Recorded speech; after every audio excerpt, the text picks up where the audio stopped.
Pois ele é digno. Pastor Diogo, aleluias.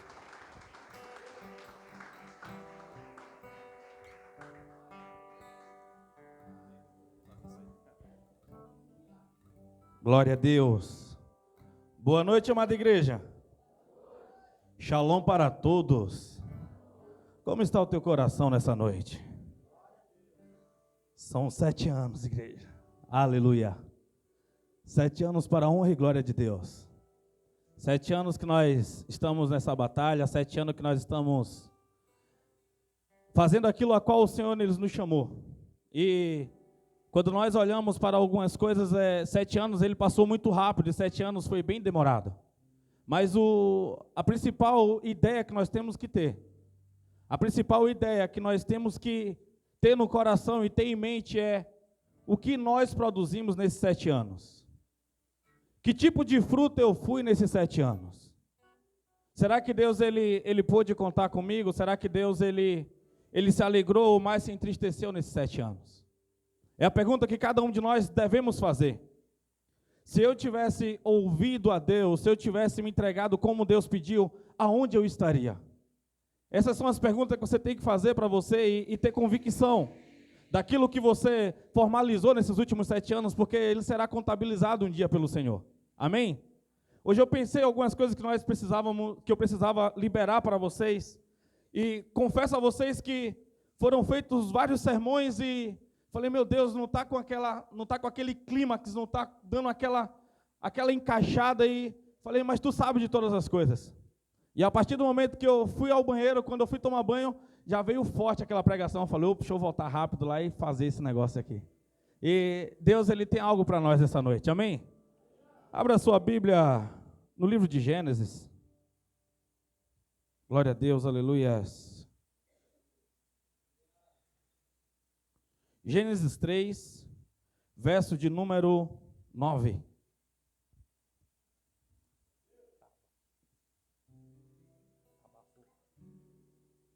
Glória a Deus, aleluia.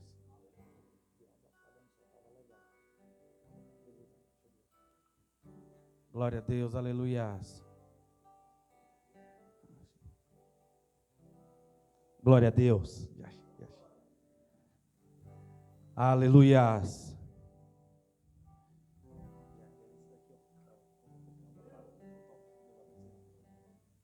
Glória a Deus. Aleluias.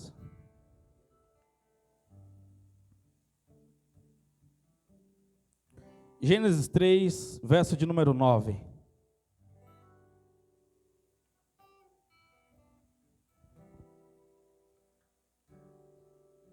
Na dificuldade para achar Gênesis 3, não, né, igreja? Pelo amor de Deus. Vamos lá, Gênesis 3, verso 9 diz assim. Quem achou, dá uma glória a Deus bem forte aí. Mas o Senhor Deus convocou o homem, indagando: onde estás? Gostaria que você repetisse comigo. Onde estás? Onde estou? Pode colocar a Bíblia no teu assento. Aleluias.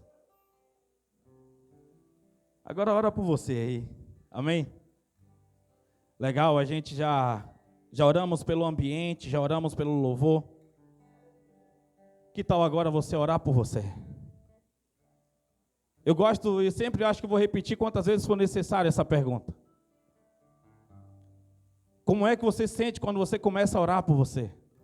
É um dos maiores termômetros espiritual de como você está.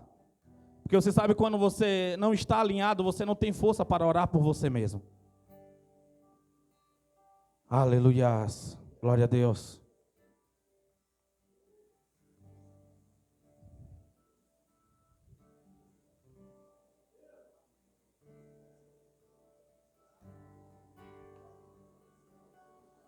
Deus, fala tu, Senhor, não eu. Que o teu Espírito, Senhor, possa nos pegar nessa noite, Senhor. E que nós possamos se encontrar no centro da tua vontade, meu Deus. Pai amado, que a tua glória, que o teu cabode, que a tua unção, Senhor, possa nos pegar de tal maneira ao ponto, Senhor, de nós não se encontrarmos mais, Senhor. mas que nós possamos, nesse momento, Senhor, ser tocados de maneira impactante, ó Pai.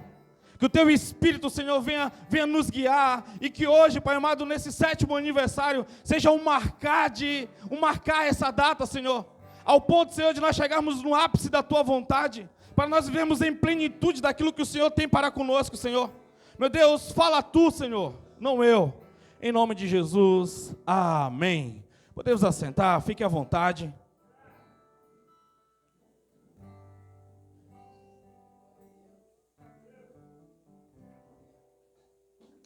Durante esses 7 anos, o que eu mais preguei foi sobre propósito de vida e foi sobre identidade. Porque quando você sabe a sua identidade, quando você sabe o seu propósito de vida, você começa a trabalhar dentro das suas funções. Você começa a saber o que é que você pode fazer e o que você não pode fazer. Um exemplo bobo na sua empresa, quando alguém determina um trabalho para você e te ensina aquilo que tem que ser feito. Você faz aquilo com paz, você faz aquilo porque você recebeu um treinamento, no seu crachá tem algumas habilitações que ali você pode fazer, então você não se preocupa com o trabalho da pessoa da esquerda ou da direita, porque você sabe que você foi habilitado para aquilo. Só que quando nós falamos sobre a nossa vida pessoal, muitas pessoas elas não sabem qual é o seu propósito de vida. E elas acham que talvez o propósito de vida dela é ser um estudante, talvez o propósito de vida dela é ser um empresário. Talvez o propósito de vida dela é constituir uma família, mas existe algo específico da parte de Deus para cada um de nós. Existe algo específico da parte de Deus para você. Eu quero que você entenda isso nessa sua vida. Porque quando você não entende isso, você vive alguns embaraços da sua vida. E quando você vive no meio do embaraço da vida, você começa a viver uma vida retida, você começa a viver uma vida presa, você não tem o sabor da vida, e você começa a viver apenas vegetando, você apenas vive, você sobrevive. Existe uma diferença entre você viver e você sobreviver. Porque quando você está vivendo aquilo que o Senhor Ele tem para você, você tem um entusiasmo. Eu sempre vou repetir, a palavra entusiasmo significa estar cheio de Deus. E quando você sabe que você está cheio de Deus, você começa a trabalhar com excelência na sua vida. Você vai para a sua empresa, você sabe que não é apenas movimentar uma máquina, não é apenas fazer uma venda, não é apenas fazer uma compra, mas é sobre você estabelecer o reino de Deus em todas as áreas. Quer comais, quer bebais, quer façais qualquer outra coisa que seja para a honra e glória de Deus. O grande problema da igreja hoje no Brasil é que ela não sabe o propósito dela. E congregar se torna um hobby. Não deixa o momento de você adorar o Senhor se tornar um hobby. Não pense que é apenas uma agenda marcada no seu relógio de 1h30 ou 2 horas, a qual você vai a um ambiente, ali você recebe alguns êxtase emocional, a qual você chora, a qual você pula, a qual talvez você recebe um abraço, algo caloroso para aquele momento, mas igreja é muito mais que isso. Igreja não foi uma ideia de Martinho Lutero, igreja não foi uma ideia de um pastor qualquer, a igreja é uma ideia de Deus. E eu gosto da palavra igreja, que significa eclesia, de dentro para fora. As pessoas chegam aqui nesse ambiente e sentam, seguram a sua Bíblia, aprendem alguns louvores e alguns versículos, e ela acha que a vida dela terminou porque ela agora é cristã, e agora ela pode julgar o bandista, o espírita, julgar o católico, porque agora ela se encontrou e sabe que ela é de Deus. Só que igreja é o começo de tudo. Você entra aqui, você aprende para você sair, para você ser um impacto lá fora, para que o seu coração seja missionário, para você querer chegar em alguma nação. Você agora está contagiado por essa magia que é o Evangelho, por esse poder que é o Evangelho. Mas quando você não encontra essas coisas, você começa a fazer da igreja uma fuga para os seus problemas. Talvez a fuga do seu vizinho é um futebol. Talvez a fuga do seu outro vizinho é um bar. E se você não sabe o seu propósito de vida, isso aqui também não passa de uma fuga para você. Porque o nosso propósito não é encher a casa, não é estar em um ambiente gigante, cheio de pessoas sem saber qual é o propósito dela. O nosso propósito não é saber pregar, o nosso propósito não é saber cantar. Eu não posso falar o seu propósito, Porque o seu propósito só Deus, Ele pode revelar para você no seu DNA. Quando nós entendemos a atmosfera, nós temos 3 atmosferas: corpo, alma e espírito. A Bíblia diz que Deus é espírito. E quando nós nascemos de novo, o Espírito de Deus, ele toma o controle da sua atmosfera espiritual, a qual, através do seu Espírito, ele tem controle da sua vida emocional e tem controle do seu corpo físico, e através disso aí começa a gerar os milagres da vida. E qual é o maior milagre? É ter o Espírito de Deus, é ter a alegria da salvação. Davi, quando ele entendeu isso, ele falou: Deus, não retire de mim o teu Espírito. A gente olha, Deus, ele criou o homem, e criou o homem com um relacionamento, para que o homem, ele fosse formado, e a partir daquilo, ele tivesse aquele relacionamento com Deus, e ele tivesse as suas funções, a qual era uma função muito simples, de entregar nome a cada animal, entregar nome à terra, a árvores, e assim sucessivamente. Mas um dia o homem, ele olhou para um lado, ele olhou para o outro, ele olhou para a esposa dele e ele se tornou alguém omisso. Por quê? A Bíblia diz lá no livro de Gênesis capítulo 2, que depois que Deus ele fez o homem... vamos lá, igreja. Tem algum crente aqui hoje nessa noite? Tem algum crente aqui hoje nessa noite? A Bíblia diz que Deus ele fez o homem para o homem ter relacionamento com ele. E eu gosto que Deus ele fala, ele libera essa vida com o homem. E ele fala: olha, é bom que o homem não esteja só. E quando ele cria o homem, cria a mulher, a Bíblia diz que eles tinham um estado de perfeição, um estado de santidade, a qual termina o capítulo 2 de Gênesis, dizendo que eles estavam nus e eles não se envergonhavam. O escritor de Gênesis, ele deixou muito claro. Ele falou que não se envergonhava porque ele estava falando de uma atmosfera que tinha ali, estava falando de uma atmosfera a qual foi criada, uma atmosfera a qual foi gerada, que os dois tinham uma grande intimidade. Só que a Bíblia diz que a serpente, um animal muito astuto, um animal muito sagaz, ele é usado por Satanás, e Satanás, através dele, vai lá e faz com que Eva seja persuadida. Ela observa aquele fruto e diz: ei, que pena, né? Que vocês não podem comer de todas as árvores do jardim. Tem alguém aqui comigo? A mulher fala assim: nós não podemos comer de todas as árvores. Na verdade, é só uma que nós não podemos comer. E essa a qual o Senhor estabeleceu, essa a qual o Senhor falou. Eu quero falar para você nessa noite sobre o limite que às vezes Deus ele coloca para a gente. E às vezes você não entende. Você entende sobre alguns limites que Deus ele estabeleceu, algumas ordens que Deus deu específica para você? Quando Deus coloca o homem e a mulher no jardim, ele diz: olha, eu só não quero que vocês comam desse fruto aqui. Só que através da persuasão, através dela parar de ouvir Deus, ela acha que ela tem um direito de comer aquele fruto, porque ela achou bela aos olhos dela. E a Bíblia diz que ela achou que era bom para o conhecimento. Era bom para ela poder entrar em um nível a qual ela queria entrar, e não era um nível que Deus estava estabelecendo, mas era o próprio Satanás que estava estabelecendo um nível para ela poder romper. A palavra tentação significa pairasmo, ou seja, um limite posto por Deus. Deus estabelece alguns limites para você e você passa a andar próximo a esse limite. Tentação não é pecado, mas a partir do momento que você quebra esse limite posto por Deus, se torna um pecado. E a sua vida começa a se desmoronar. Sabe, quando você lê Gênesis, você vê que a Bíblia diz: e Adão estava na sua companhia. Adão estava na companhia de Eva. Adão não tinha saído para poder colher. Adão não tinha saído para poder plantar algo. Adão, ele estava na companhia, mas naquele momento ele resolveu ser omisso. Ele resolveu se calar. Ele resolveu fechar a boca dele, porque, igreja, é necessário você entender isso.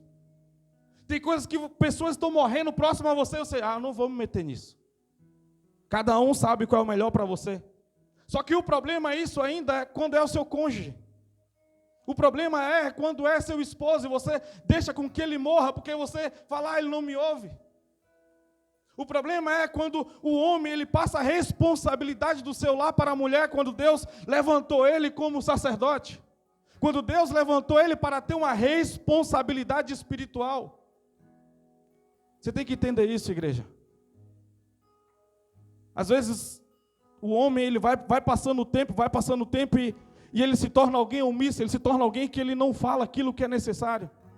Quer que a mulher resolva tudo para ele. Aí, por exemplo, tem uns filhos lá, não sabe nem qual é a nota do filho na escola. Não sabe nem qual é a nota da filha na escola. Se o filho está dando trabalho, olha, se eu for aí, chama a sua mãe, porque se eu, ou seja, resolva você, não eu. Ou seja, isso é uma grande omissão que o povo está vivendo.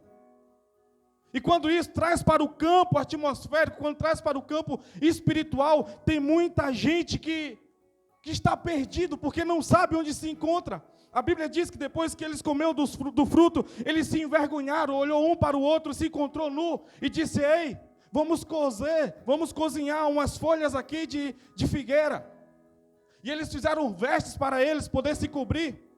Porque agora os olhos deles eram maldosos, os olhos dele agora estavam completamente contaminados por um mal a qual eles não conheciam.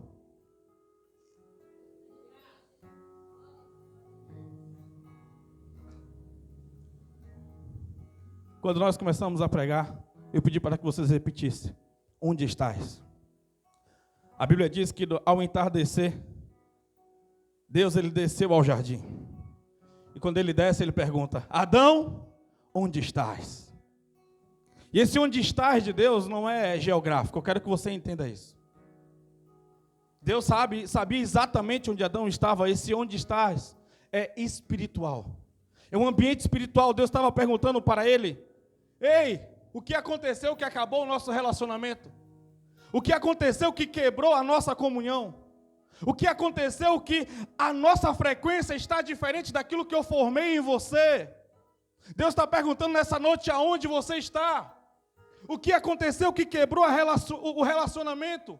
Não é sobre religião nesse momento. Não é sobre função ministerial. Não é sobre você fazer algo. Não é sobre você ser um diácono. Não é sobre você tocar, cantar, pregar. Mas é sobre a sua vida espiritual diante de Deus. Porque Deus e os demônios sabem que você não sabe aonde você está. Porque o melhor lugar para você estar é no centro da vontade de Deus. Você pode tudo, menos o que Deus limitou a você fazer. Você pode tudo, menos o que Deus limitou para você fazer. Por que Deus limita algumas coisas? Porque está falando sobre termômetro, está falando sobre opção, está falando sobre decisão. Adão e Eva não podiam provar o amor deles por Deus, enquanto não houvesse oportunidade de escolha, enquanto não houvesse a decisão deles poder querer Deus ou não. Você não pode dizer que você ama o seu cônjuge, se você não teve uma oportunidade de trair, e você decidiu permanecer, você decidiu dar a resposta de amor a ele. Eu quero que você entenda isso. Só existe uma prova de amor quando existe escolhas, quando existem opções. Tem alguém aqui comigo? Você só pode dizer que você ama a Deus se você tem vencido todas as suas tentações. Não é sobre você gritar, eu amo Deus, porque o tudo se torna nada.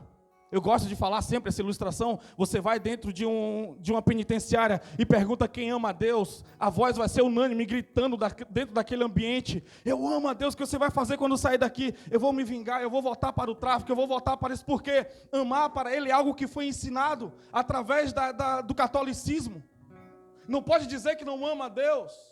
Mas o que adianta se os seus lábios confessam uma coisa, mas as suas ações, a sua atitude, ela emite outra frequência de amor que não é o amor verdadeiro, que não é decisões necessárias para você estabelecer a sua vida diante de Deus. Igreja, sabe, o problema é, isso aqui não é um sermão para você sentir pior ou melhor. Eu quero que você entenda isso. Porque quando você se desregula, quando você sai dessa zona de obediência, a sua vida começa a se tornar um emaranhado, a sua vida começa a se tornar um peso, a sua vida começa a se tornar um problema, porque você sai da função principal a qual Deus estabeleceu para você, e agora você começa a carregar uma atmosfera caótica, você começa a carregar uma nebulosidade, você começa a se sentir um estranho no ambiente. É como se você não se encaixasse mais. Tem alguém aqui comigo? É como se quando você é estranho no ambiente, as pessoas não confiam em você. Porque nós somos ensinados a não confiar em estranhos. Assim também como você não confia nos outros, porque eles também se tornam um estranho. Quando Deus chega naquele jardim para poder conversar com Adão, para Adão, Deus é um estranho naquele momento. Ele não queria a presença de Deus naquele lugar. Tudo que ele queria era uma fuga. Tudo que ele queria era estar em qualquer lugar, menos diante da presença de Deus. E o que é estar na presença de Deus? Estar na presença de Deus é quando você entende o que Deus está falando. Estar na presença de Deus é quando você entende que o seu coração, que os seus ossos estão queimando. Estar na presença de Deus é quando você tem convicção de vida. É quando você sabe por que você acordou. É porque você sabe por que você está dentro daquela empresa. Não é falta de opções, são missões dadas.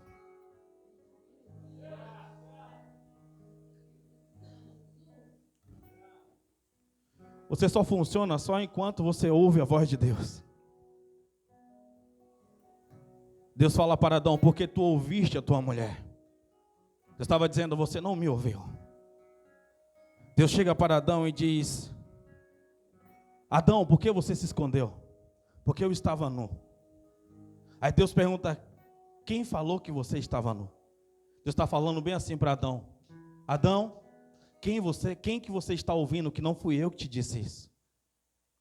Quem está falando ao seu coração porque não fui eu que revelei, não fui eu que falei essas coisas para você?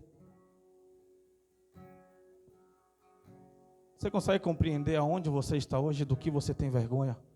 Porque você não consegue mais ir ao secreto. Porque você não consegue mais ler a Bíblia. Porque você não consegue mais ter uma oração de relacionamento. Não uma oração porque você está passando um problema conjugal, ou porque você está passando alguma crise na sua saúde, ou porque você está passando alguma fase difícil da vida, mas eu falo de oração de amor, a oração de relacionamento, aonde o seu coração queima, aonde o teu espírito está na mesma frequência do Espírito de Deus. Para isso você precisa saber quem está falando ao seu coração. Quem está falando ao seu coração? Você sabe quem fala com você hoje, se é Deus ou o diabo? Você vai saber que é Deus quando o seu coração queimar. Você vai saber que é Deus quando o teu espírito tiver paz. Porque a voz de Satanás, ele traz certas dúvidas. E a Bíblia diz que tudo que provém de dúvida é pecado. Tudo aquilo que você vai fazer quando o seu coração está dizendo, será que eu posso? Será que é o certo? É dúvida. Não é uma frequência a qual Deus tem costume de falar. Você consegue imaginar um Moisés que nunca ouviu a voz de Deus, não tinha uma Bíblia, apenas ouviu alguns casos, apenas ouviu algumas histórias de um Deus de Abraão, do Deus de Isaac, do Deus de Jacó. De repente o cara está completamente fora do quadrante a qual ele foi chamado. Ele tem agora uma fama de homicida, mas mesmo assim ele tem uma vida de oração. Eu te falo isso com convicção, pelo fato de Deus ir até ele, pelo fato de Deus habilitar ele para poder tirar aquele povo do Egito. Tem alguém aqui comigo? Deus chega e começa a falar com ele. Quando Deus se identifica para ele, ele só quer tirar, ele só quer sair daquela presença com medo. Pelo medo daquele Deus que formalizaram para ele. Qual foi o Deus que criaram para você? Eu te pergunto nessa noite.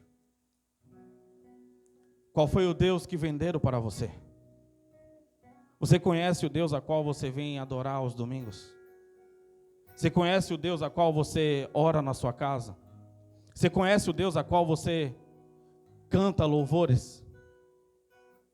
Eu não sei como uma pessoa consegue viver em paz sem ter um relacionamento. Eu não sei como as pessoas conseguem viver sem antes abrir o coração e entrar em uma atmosfera para poder saber quem é esse Deus, o que Ele quer de fato de você. A voz que você está ouvindo hoje, para onde está te levando?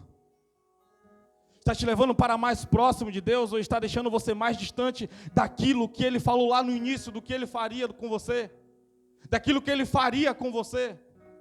A voz que está te direcionando esses dias, está fazendo com que você tenha mais desejo para orar por pessoas, para que elas sejam curadas. Está fazendo com que você ore mais para que os seus familiares não vá para o inferno. Está fazendo com que você ore mais pelos seus colegas de trabalho. Ou apenas essa voz, ela está trazendo para você uma certa calma para você ficar exatamente onde você está. Ou essa voz está dizendo que está dando tudo errado mesmo e você precisa desistir.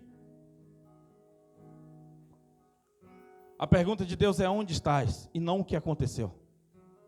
Porque Deus está interessado, Deus está interessado em trazer você para a próxima. O interesse de Deus com Adão era dizer: Adão, eu estou aqui para poder consertar essas loucuras, essa desobediência sua. A pergunta de Deus não é o que aconteceu, mas é aonde estás? Deus está falando, eu quero continuar, é sobre daqui para frente. Deus quer diminuir a distância, Deus quer te levar a um ambiente de obediência, para que você reencontre a sua identidade, para que você se encontre naquilo que Ele te chamou para você fazer. Mas você precisa se resolver, você precisa de alguma maneira, de algum jeito, se resolver e saber o que de fato Deus Ele quer de você. Saber sobre aquilo que está te travando, saber sobre aquilo que está te segurando para você conseguir ir adiante. É dia de você voltar à sua identidade, ou você começar a ter identidade. Para alguns é sobre retornar à identidade, para outros é começar a saber a identidade. Para que você não seja levado por qualquer vento, para que você não seja levado por qualquer anseio. Não é sobre apenas você chegar em ambientes, levantar a mão, falar em línguas estranhas, não é sobre essas coisas emocionais.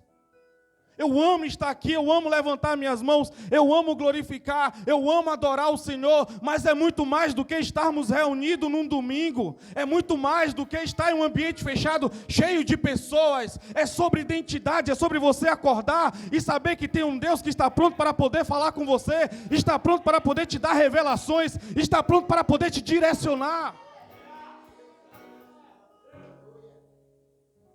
Nosso Deus não está morto, nosso Deus não está pendurado no madeiro, nosso Deus não está preso dentro de uma igreja, nosso Deus nos chamou para uma vivência, Ele chamou para um relacionamento, Ele chamou para organizar o nosso DNA, Ele nos chamou para poder nos dar revelação, Ele nos chamou para poder nos dar livros, canções, Ele nos chamou para nós curarmos uma nação que está caída. Não é sobre religião, não é sobre ficar preso em uma igreja. É necessário, eu não sei o que vai acontecer para que você acorde. Eu não sei o que é necessário, a nação está perecendo, a nação está morrendo. E as pessoas estão preocupadas se irá ter um renovo salarial, se vai conseguir mudar de carro esse ano, se vai conseguir mudar de cidade, qual será a cidade das férias, a cidade, a família, amigos estão perecendo, indo para o inferno. Mas referente a isso, não tenho nada a ver com isso. Isso foi dado aos pastores, eu não deixei que colocar a mão sobre a minha cabeça para me tornar um pastor. Isso é problema do líder de louvor, isso é problema do líder do diaconato, isso é problema de presbítero.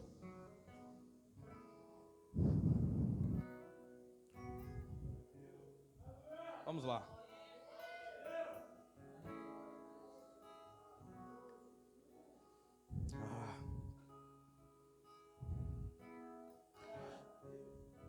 Você sabe que aonde estás é a primeira pergunta do Novo Testamento, do Velho Testamento?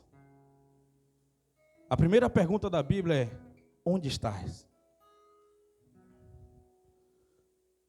Você sabe qual é a primeira pergunta do Novo Testamento? É: onde estás? Mateus 2:2. Os magos perguntam: onde está o menino? E a minha pergunta para você essa noite é: onde estás? Aonde estás? Eu te pergunto nessa noite: aonde estás? É sobre você voltar a ter confiança naquilo que o Senhor Ele te chamou para você fazer. É sobre você conseguir queimar nesse nível de frequência aquilo que era um prazer para Adão, ao final da tarde, de ouvir Deus chegando e conversar, e bailar, e saber, tirar perguntas, tirar dúvidas, amar, estar com Ele, a frequência que queimava naquele lugar. Eu acredito que os animais paravam para ver aquela adoração de Adão. Aquilo que era um prazer se tornou um terror na vida dele. O som profético, Deus falando com Adão, agora se tornou um medo, se tornou um terror. Se tornou algo que deixava ele apavorado. Quando você vê algum profeta se levantando para falar com você hoje, você se alegra ou você fica com medo? Já vem, vai revelar. Tá feio. Fala isso, fala muito sobre o seu termômetro espiritual. Isso fala muito de como você está, de como você está vivendo. Talvez se eu falar para você hoje, olha, Deus manda dizer que Ele está abrindo uma porta na tua vida. Você fala, eu não, eu sei que eu estou todo desgraçado. Eu sei que eu não estou bem com Ele. Eu sei que eu tenho negociado princípios. A fé está em um freezer. A fé está em um congelador, porque você não está vivendo uma vida a qual Ele designou para você. A Bíblia diz que a lei moral foi implantada no coração do homem. A lei moral, ela foi habilitada no coração do homem, ou seja, todos nós sabemos aquilo que nós podemos e nós não podemos fazer. Porque Deus, Ele fez questão de colocar isso no coração de todo homem. Vamos lá, deixa eu diminuir algumas coisas aqui, igreja.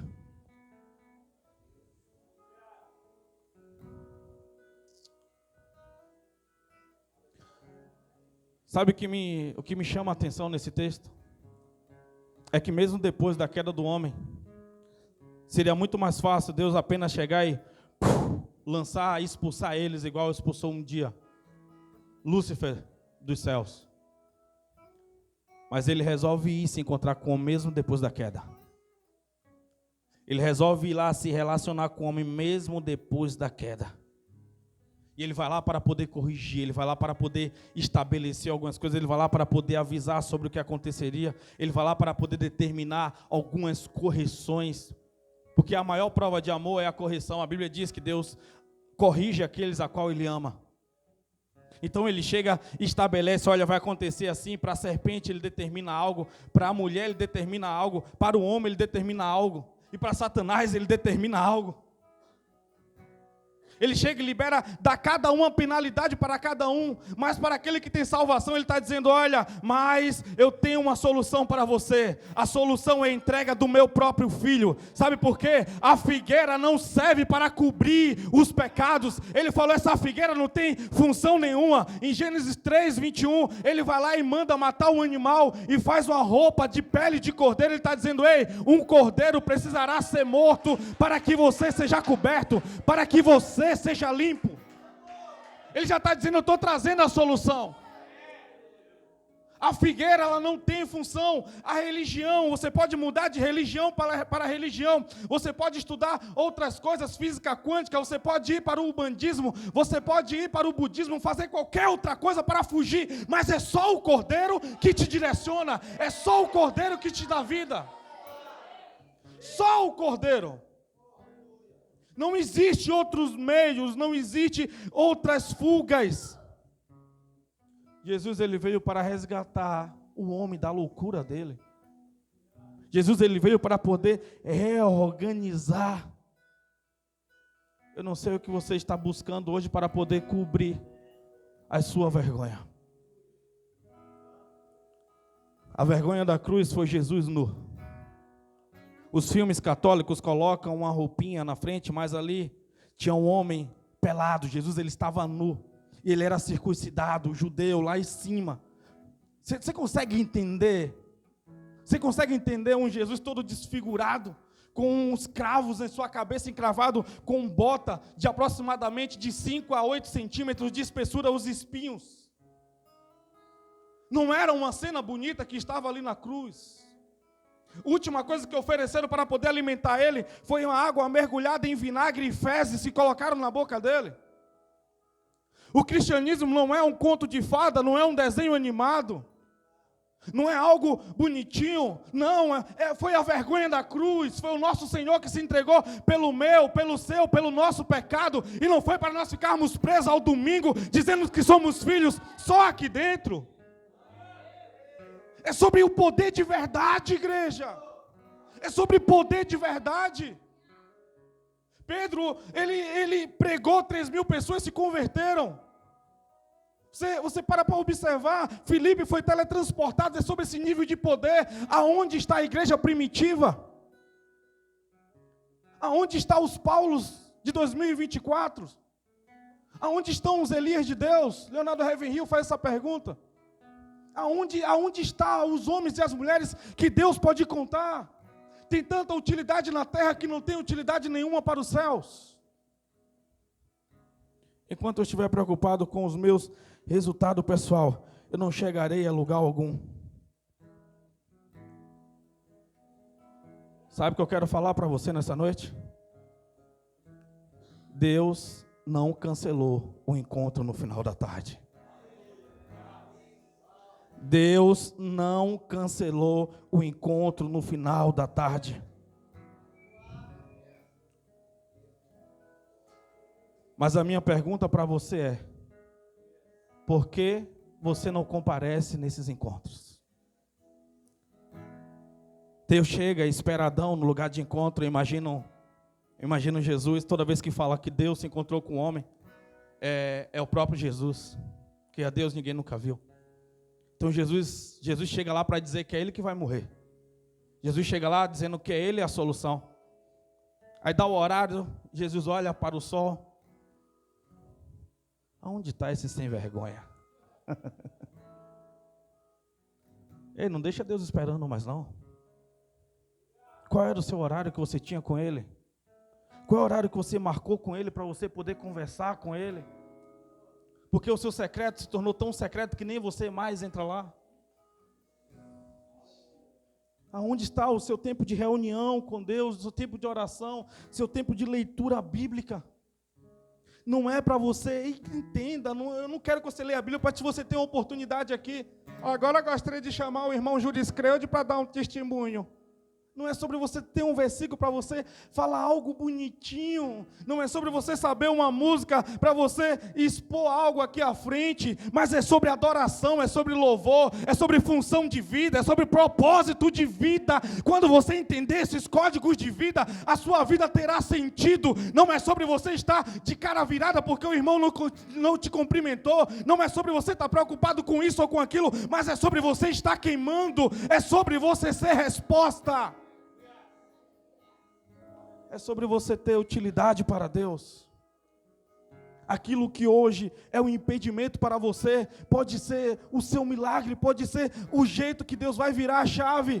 O povo do Egito sai do Egito, e quando chega diante do Mar Vermelho, aquilo que parecia ser o fim, Deus estava falando, é o começo.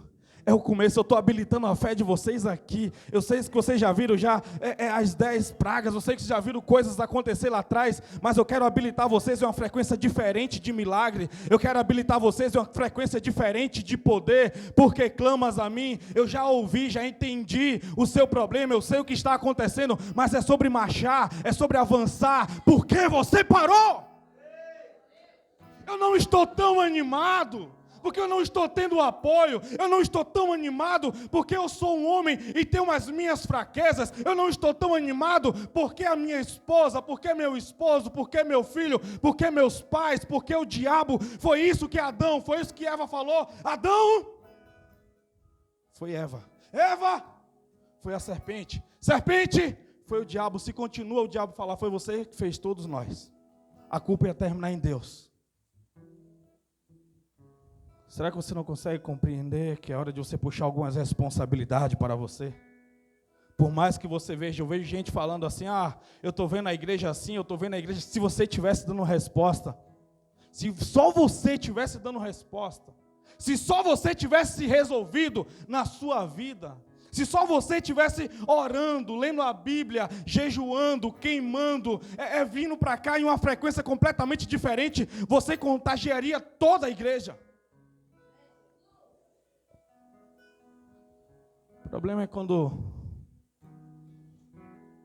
Falava tanto isso antes e agora está tão ativo. Quase uma igreja toda Timaya. Me dê motivos para ir embora. A igreja é isso aí, eu te falo.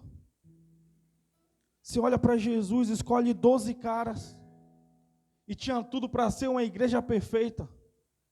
Tinha um mentiroso, tinha um ladrão, tinha um medroso, tinha um tímido. Mas era a igreja de Jesus. Era a igreja de Jesus. E ali foi Jesus que escolheu cada um. Não é porque estava tendo uma fuga emocional. Jesus conseguiu encontrar propósito para aqueles 12 caras.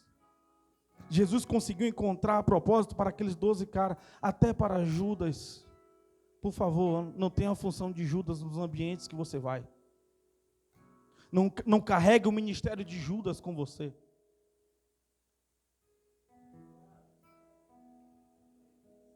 Eu quero orar com vocês.